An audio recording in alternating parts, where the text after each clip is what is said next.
Leur histoire d'amour qui a marqué sa vie à jamais.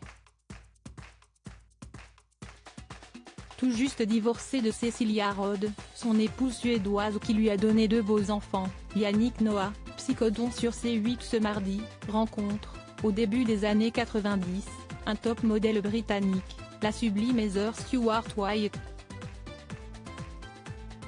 Et tous les deux accrochent parfaitement, à tel point qu'ils finiront par se marier lors d'une froide journée de février 1995. Une histoire d'amour qui a commencé comme un conte de fées mais s'est terminée en enfer. Au début des années 90, Yannick Noah est au top de sa forme. Après avoir raccroché ses raquettes, il devient capitaine de la Coupe Davis et mène l'équipe à la victoire dès 1991. En parallèle, sa carrière de chanteur explose et lui amène un tout nouveau public. Mais dans sa vie privée, les choses vont mal. Après une dizaine d'années d'amour fou, il finit par divorcer, en bons termes, de sa femme Cecilia. Mais il retrouve rapidement l'amour avec une Britannique, Heather Stewart-White. Elle aussi mannequin, la jeune femme lui tape dans l'œil, d'abord dans le book d'un photographe puis en vrai, lors de l'anniversaire d'un ami commun. Les choses vont vite entre eux et comme Yannick Noah le résume bien dans sa biographie, Le guerrier pacifique, sorti en 2009, nous avons parlé. Puis nous nous sommes mariés. Un mariage célébré en grande pompe. Dans l'heure, le couple jette son dévolu sur le château d'Annay, où la fête se poursuit jusqu'à l'aube.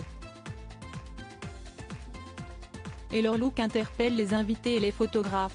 La jeune femme, en effet, a choisi une robe légère signée Hervé Léger.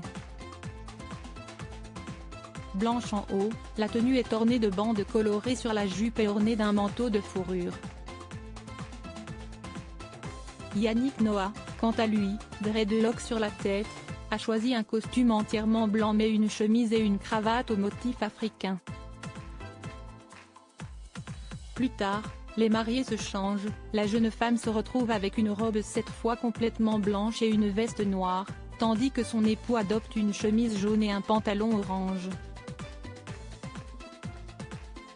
Une famille désormais soudée, un look inattendu mais qui marquait l'amour du couple, qui s'était très vite installé à New York pour se rapprocher de Joachim et Yelena, à l'époque âgés de 10 et 8 ans et qui y vivaient avec leur mère.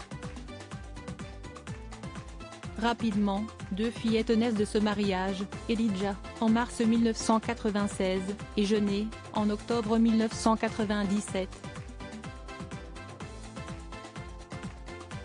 2 princesses qui rendent le joueur très fier et qui le poussent à rester plus souvent en famille. Je suis à la maison, je change les couches de la petite, je conduis les grands à l'école, je vais au match de basket. Je suis là, quoi. Mes enfants ont sacrifié beaucoup de choses pour me laisser faire ce que je voulais. Voilà pourquoi je veux être là plus souvent, explique-t-il dans sa biographie. Mais la belle histoire va tourner en cauchemar. À l'automne 1999, Heather quitte Yannick Noah pour le producteur de musique Dan Kounou, qui se révélera être un escroc notoire et lui apportera pas mal d'ennuis. En juillet 2000, le divorce est prononcé entre eux et l'ex-sportif obtient la garde de leur fille. Une garde qui suscitera une guerre médiatique entre eux, désormais apaisée puisqu'ils ont récemment posé ensemble, avec leurs 2 filles devenues mannequins.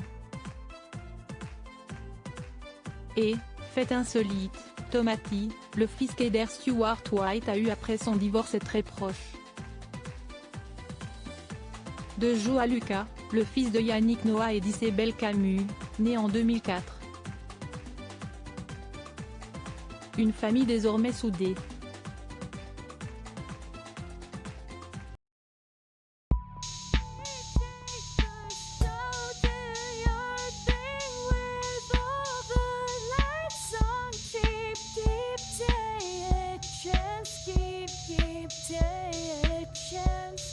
Keep